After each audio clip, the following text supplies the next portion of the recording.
Hello and welcome to TE Present Teacher. This is the 18th episode and it is the last episode for season 1. Yes, we will come back in season 2 in a month's time. Some of the things that you really liked, we are going to continue doing that, and we are going to add a lot more things that hopefully you should also like in the coming seasons. This episode of Present Teacher is going to be a look back at what are the different things that we have discussed over the last few months on this podcast. We at Things Education have launched TEPS courses. If you want to look at all the different kinds of courses that a teacher can do, and you can do them from the comfort of your home, you should go to tepscourses.things-education.com. And once you go there, you'll see a list of different courses that you have to choose from. Once you've decided what course to take, you'll see that the courses are broken down into some specific, very simple modules. These courses are on relevant topics, they are research backed, and they have very simple solutions that you can implement in your classroom from the next day onwards. You go into a module, you start reading about it, you can watch a video on it, there'll be some more reading material, and finally, sometimes there are some very nice, cool graphics that you will summarize the entire topic for you. In the course, you can also test yourself, check your understanding through the FA questions that are provided at different places in the course. And once you finish the course, you can actually also do a final assessment or what is known as a course assessment. And once you do well, and once you're done with the assessment, you get a certificate from Things Education. Don't wait. So please go to tepscourses.things-education.com or simply just scan this QR code. You have been loyal listeners, and for that, we are giving you a huge discount on some of our first courses. Use the coupon code TEPSEARLY. We discussed a couple of times as to what makes teacher professional development in schools more effective. So, like we discussed in one of the episodes, it's just the human element of it is very important.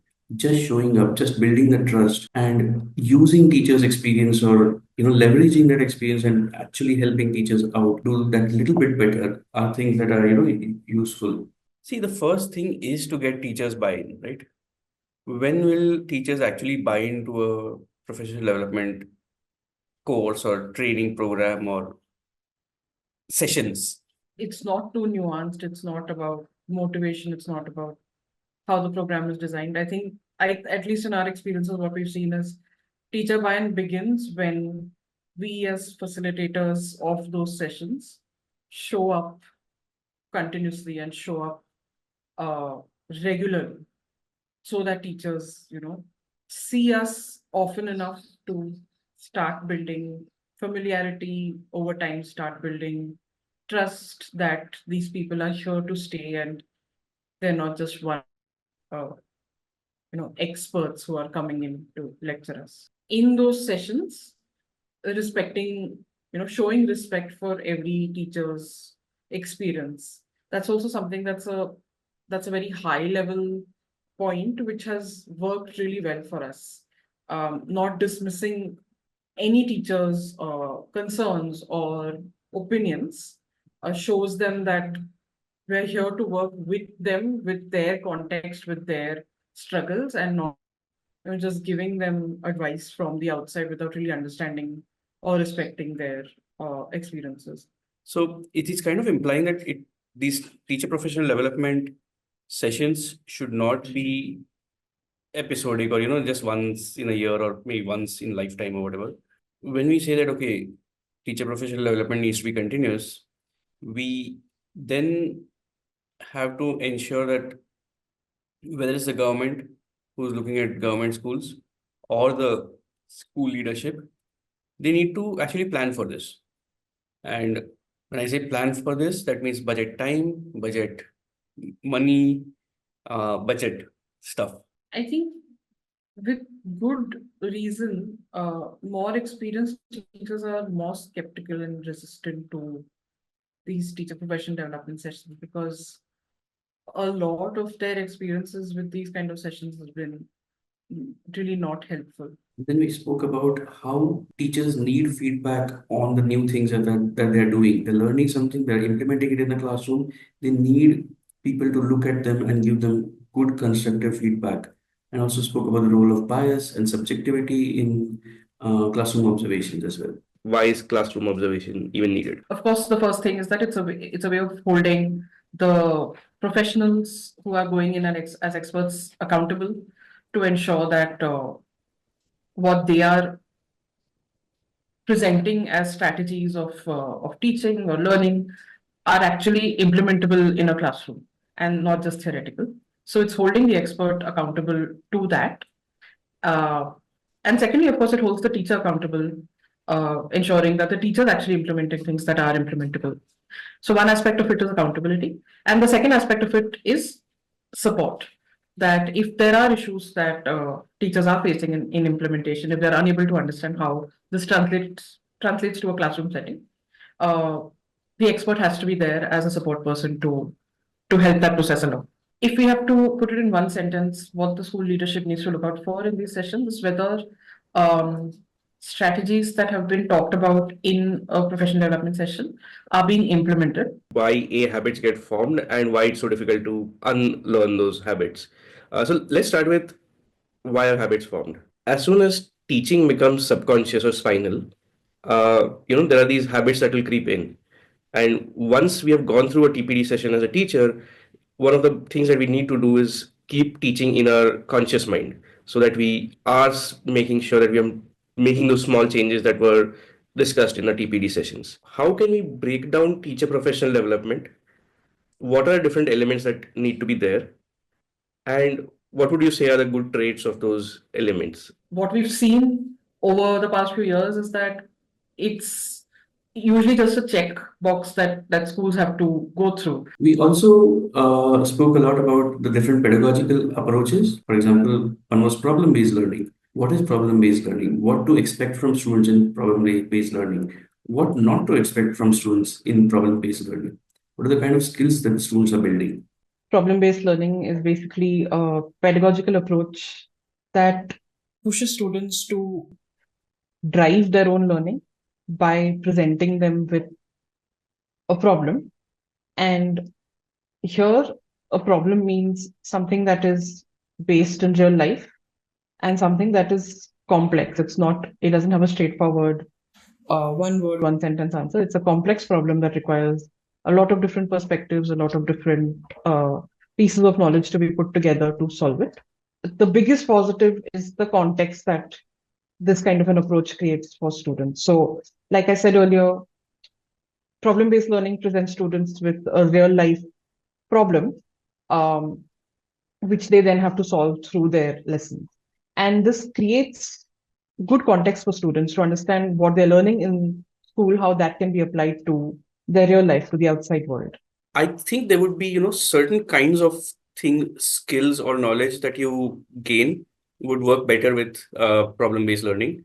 And at some times you would also see limitations in problem-based learning for certain kind of skills and knowledge development. No kind of problem solving, no kind of critical thinking can happen without foundational knowledge first being built. For that part of learning, taking a problem-based approach may not work very well because at this stage, students need direct instruction. Students need uh, very clear understanding of certain facts, of certain maybe even procedures that they need to follow, which can't happen through problem-based learning. But then thinking of the fact that, okay, it's a problem-based learning approach. So the students need to solve this problem. Now, there are humans who are at the peak of expertise and experience in these fields who are trying to solve this problem. How are we expecting students to solve this? So there are two things again that I think teachers need to keep in mind when they are choosing a problem and when they are taking a problem-based approach. One is that I think real life problems, like we said, real life complex problems are at the core of problem-based learning. But framing the problem or limiting the problem in a way that is right for the student's level is probably the most important step here. We can't tell students that they have to solve the problem of plastic use across the world as a part of sustainable living, for example, because that is something that no one has been able to do. Experts in the field are struggling to understand how to solve this problem. But there are paths within it. There are problems, sub problems within that larger problem that is something that students can start thinking about. Um, for example, just identifying what are the different kinds of plastics that we use in our school every day, and maybe coming up with a strategy to limit that use is a narrow enough problem that they can tackle it. They can feel very motivated by the fact that they're helping their immediate surroundings, their school. Similarly, with inquiry-based learning, like how do I create an atmosphere or culture in my classroom? And inquiry-based learning is easier. How do I get students to ask questions and also try and answer them? I'm a teacher who wants to move to an inquiry classroom.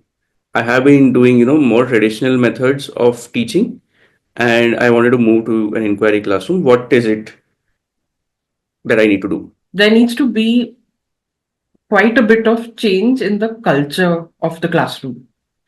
And by culture of the classroom, what I mean is how students and teachers interact. One of the first steps that teachers need to take is, and maybe probably the smallest step that a teacher needs to take, is to be okay with some amount of silence when a question has been asked to students and they're not able to answer it. Be thorough with content knowledge. So the teacher does need to have pretty deep content knowledge to start off inquiry and support students through inquiry. And again, by that we don't mean that a teacher needs to have all the answers available to all possible questions, but a significant amount of reading and understanding of the content beyond what the textbook has given is the first step that the teacher can take. As the content expert, as the expert in the classroom, the teacher really needs to help students with where to find this information or what resources to look at, even if it's not articles and reading material. Pedagogies like inquiry based learning require control to be defined differently, which is that there's going to be noise. Students are not going to be sitting at their desks in a theater style classroom. There are going to be groups of students. Some students may be working on the floor, some students may be looking at plants outside the classroom. There is going to be noise. But here, control then means the teacher being aware of what different students are doing, what learning trajectories they are on, and what kind of obstacles they might come up against. And a very important part of inquiry or problem-based learning is the ability of the students to think critically. So we also spoke about critical thinking and what is important for critical thinking. What do teachers need to do? What do students need to understand in the critical thinking? And we also touched upon a little bit on the difference between critical thinking and creative thinking. There are some things that the brain evolved to do through years of evolution. There were things that were needed for human survival, like looking at something, so observing, and things like that. And clearly, critical thinking apparently was not needed in this case, right? So the things that were needed for my survival as an early human, they are is probably called primary. And anything that the brain is doing now, like writing, reading, these things were not really needed for survival for the early human, and those are secondary. So clearly, critical thinking seems to be a secondary skill, right? Critical thinking, a the brain is not wired to think critically, and given that brain doesn't have the tendency to use too much energy to create these new connections, it's going to be hard in the first place. No one can be expected to think critically about something that they don't know really well. For example, I know when I'm scrolling through social media and I come across a post on cryptocurrency.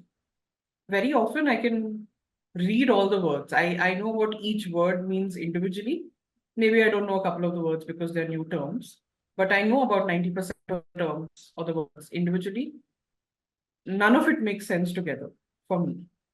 I have zero ability to think critically when it comes to something like cryptocurrency. Teacher asks the students a different question and says that, there's this therapy for cancer where you need to shine radiation on the tumor. And there's a tumor inside the stomach of a patient. However, the intensity that is needed to kill the cancer is also going to kill the normal cells. So you can't have that level of intensity of radiation going through your body. So what is a way to kind of cure this cancer or try to get the tumor reduced? And the teacher asked the students to come up with the answer. And the students struggle for a little while. And apparently just 1 in 5 students is able to solve this question. I hope you like this video and you liked all the videos through the season. We will be back in the next month. And in the meantime, why not go check out the TEPS courses? The link is shared in the description. Please go explore the courses and please remember to use the coupon code TEPS early to get a huge discount on your first few courses. Thank you.